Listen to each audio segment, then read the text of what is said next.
guys, balik lagi sama gue Aileen di Tutor Aja Online Course. Nah, pada kesempatan kali ini gue akan bahas tentang level of measurement, salah satu materi di bisnis statistik. Jadi, level of measurement itu apa sih? Oke, kita akan bahas lebih dalam lagi, namun sebelum itu gue ingin menjelaskan bahwa materi yang akan gue sampaikan ini mengacu pada buku Statistical Techniques in Business and Economics karangan Lin, edisi ke-6, McGraw-Hill International Edition. Selanjutnya, nah jadi sebenarnya apa itu level of measurement? Level of measurement itu adalah sebuah tingkatan dalam skala pengukuran di mana berupa klasifikasi. Jadi namanya level of measurement, level. Kita kalau tahu level itu kan artinya tingkatan kan. Jadi ini sebenarnya untuk menilai tingkatan dari suatu variabel. Kalau misalkan di statistik kita kenal namanya variabel dan juga variabel untuk mengukur sesuatu yang ingin kita analisa. Nah, di sini adalah penting sekali untuk mengetahui tingkatan dalam skala pengukurannya. Nah, jadi level of measurement itu dibagi jadi dua secara statistik. Yang pertama secara kualitatif dan secara kuantitatif. Kalau secara kualitatif, nilai dari suatu variabel tersebut tidak berupa angka, jadi hanya berupa kualitas, tapi tidak ada suatu angka yang menggambarkan terhadap variabel tersebut. Sedangkan kalau kuantitatif, nilainya berupa suatu angka, sehingga ada patokan yang jelas tentang nilai dari variabel tersebut. Selanjutnya, level of measurement itu, kalau tadi kita bahas dibagi secara kualitatif dan kuantitatif, kualitatif sendiri dibagi menjadi dua. Yang pertama ada nominal dan ordinal, sedangkan kuantitatif juga dibagi jadi dua nih, teman-teman. Yang pertama interval, dan juga rasio. Next, kita sekarang mau bedah satu-satu bedanya gimana. Kita mulai dari nominal terlebih dahulu. Kalau misalkan di sini disebutkan nominal bersifat kualitatif dan tidak memiliki nilai. Satu sama lainnya tidak dapat dibedakan atau tidak ada nilai yang berarti. Maksudnya gimana? Dia bersifat kualitatif, tapi dia tidak ada nilai yang menggambarkan sama sekali dan juga tidak bisa kita bedakan. Jadi ibaratnya semua hal yang ada di nominal ini bersifat setara.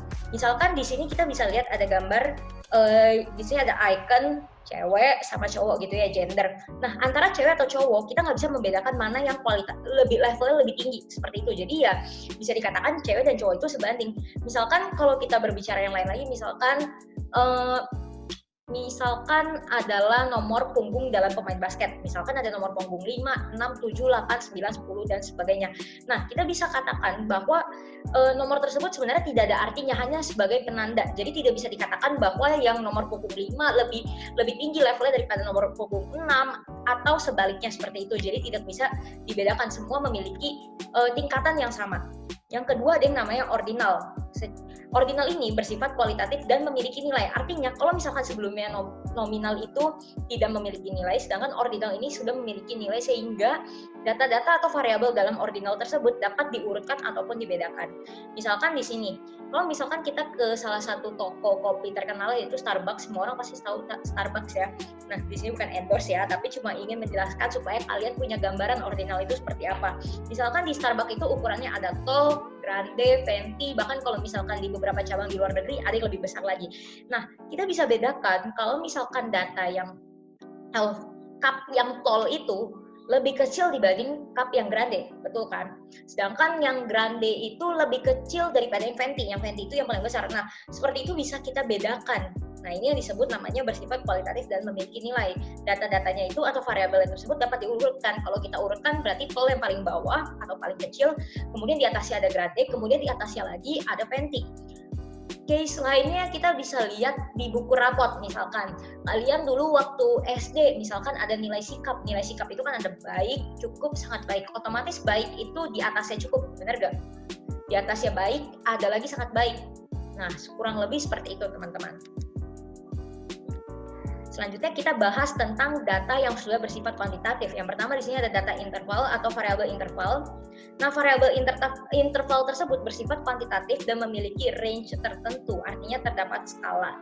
Misalkan, contoh paling nyata di sini ada gambar telapak kaki ya. Telapak kaki itu memiliki ukuran. Misalkan di sini terpampang dari ukuran 39 sampai 44. Nah, kalau misalkan interval di sini nilai 0 itu tidak bisa dikatakan semua angka itu memiliki range, tapi range itu belum tentu dari nilai 0 sampai sekian. Jadi range ini, kalau di interval ini ada range tertentu, artinya ada bawah, ada tolak ukur paling bawah dan ada batas paling atasnya. Misalkan di sini ukuran kaki kan biasa kalau di sini kan tercatatnya dari 39 sampai 44, misalkan nih size kaki pria gitu ya. Tapi kan size kaki itu sebenarnya mulai ada dari 34 sampai 40 sekian, tapi kan nggak ada kan size kaki 100 gitu misalkan, atau size kaki size 1, size 2 gitu kan nggak ada. Size kaki itu mulai dari 30-an, 34 dan sekian sampai 40 sekian gitu ya. Jadi ada range yang jelas. Kalau misalkan mau lebih gampang lagi, contoh dari interval kita bisa lihat dari nilai IPK misalkan. Misalkan IPK itu ada dari nilai IPK itu kan 0 sampai 4 gitu ya. Nggak ada orang yang IPK-nya 100. Jadi bisa kita lihat ciri utama dari interval tersebut yang bersifat kuantitatif, artinya memiliki range tertentu atau terdapat skala. Jadi ada batas paling bawahnya dan juga ada batas paling atasnya. Selanjutnya kita bahas tentang rasio. Rasio di sini bersifat kuantitatif dan tidak memiliki range sehingga tidak ada batasannya dan biasa dimulai dari 0. Contoh, income seseorang. Income seseorang di sini kan ada price tag nih ya, rupiah misalkan, income seseorang. Nominal uang atau income bisa harga gitu. Biasa kan dimulai dari angka 0. Jadi harga itu mulai dari 0 sampai tidak ada batasan tertentu. Nah, seperti itu. Dan juga ciri lain dari rasio ini, kalau misalkan kalian bisa lihat, misalkan let's say begini, jadi jumlahnya itu selalu fix. Kenapa fix? Misalkan aku punya income 1 juta, sedangkan orang B punya income 2 juta. Otomatis orang B yang income-nya 2 juta ini adalah 2 kali dari income aku yang 1 juta. Gitu ya. Tapi kalau misalkan kita berbicara tentang interval yang tadi memiliki range, apakah orang yang size-nya kakinya 39 dengan orang yang size-nya 78. Nah, itu kan berbeda ya, bukan berarti orang bahkan nggak ada size 78 gitu ya. Berarti kan nggak bisa dikatakan kalau interval ini yang nominalnya angkanya 2 kali lipat memiliki kenyataan nilai yang 2 kali lipat, nggak begitu. Sedangkan kalau rasio itu memang kalau nilainya 2 kali lipat dia memiliki kuantitas yang 2 kali lipat juga. Kurang lebih seperti itu teman-teman untuk perbedaan untuk level of measurement.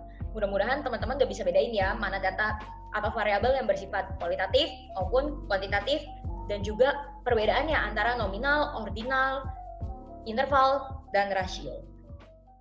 Halo guys, gue Aileen dari Tutor Aja. Sekarang ngajar statistik dan juga Bismax, kemudian ada juga Okman. Gue saat ini kuliah di Prasmul angkatan 2017. Nah, sebelumnya thank you for watching.